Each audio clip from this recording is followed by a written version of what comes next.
नमस्कार, मी पंजाब डक. राज्यामध्ये आता मुख्य 4 आणि 5च्या दरम्यान उत्तर महाराष्ट्र, विदर्भाकडं आणि उत्तर महाराष्ट्राकडं तुरळक ठिकाणी पावसाची शक्यता आहे. म्हणून हा अंदाज उत्तर महाराष्ट्रातल्या शेतकऱ्यांनी लक्षात घ्यायचा. नंदुरबार जिल्हा झालं, धुळे जिल्हा झालं, नाशिक जिल्हा झालं, जळगाव जिल्हा झालं, त्याच्यानंतर बुलढाणा जिल्हा झाला, अकोला, अमरावती, वर्धा, नागपूर, भंडारा, गोंदिया, अकोला ह्या पट्ट्यामध्ये काय होणार आहे म्हणजे 3 फेब्रुवारी, 4 फेब्रुवारी आणि 5 फेब्रुवारीच्या दरम्यान तुरळक ठिकाणी पाऊस पडणार आहे. म्हणून हा अंदाज महाराष्ट्रातल्या शेतकऱ्यांनी लक्षात घ्यायचा. हा पाऊस सर्वदूर नाही, फक्त राज्यात मध्य प्रदेशकडे पाऊस पडत असल्यामुळे काय होणार आहे, त्याचा असर काय होणार, मध्य प्रदेशच्या बाजूचे सीमालगतचे जिल्हे आहेत तर त्यांना ते असं जाणवणार आहे.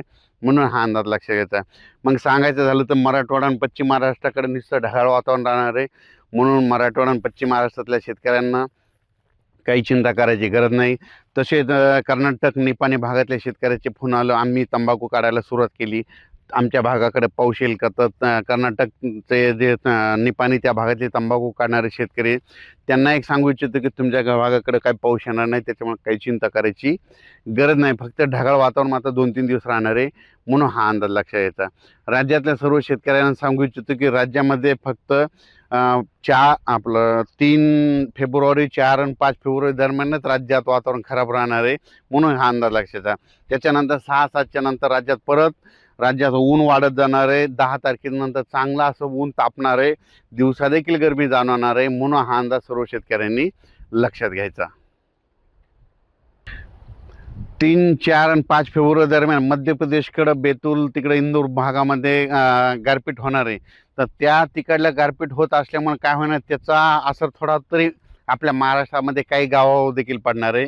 आणि ती मग राहिलो एक तर उत्तर महाराष्ट्राकडं आणि इकडं पश्चिम विदर्भाकडं म्हणजे त्या भागाकडं मध्ये घाटाच्या खाली तिकडं होऊ शकते. सगळीकडं गारपीट नाही होणार, पण काही भागामध्ये 10-20 गावामध्ये मात्र या मध्य प्रदेशकडे गारपीट होणार आहे. त्याचा असर मात्र महाराष्ट्राच्या सीमालगतच्या जिल्ह्याकडे काही गावाकडे होईल. म्हणून हे अंदाज त्या शेतकऱ्यांनी लक्षात घ्यायचा. आपलं तूर असेल तर तो झाकून ठेवायची, हरभरे आले असेल तर उद्यापर्यंत गोळा करून वाटल्यास 3 तारखेपर्यंत झाकून घ्या. त्याच्यानंतर वीट भट्टी उत्पादकांना सांगू इच्छितो, तिकडल्या संभाजीनगर काढल्या तुम्ही तुमच्या काय करा, 2-3 दिवस आपलं ते विटा झालेल्या कच्च्या विटा झाकून ठेवा.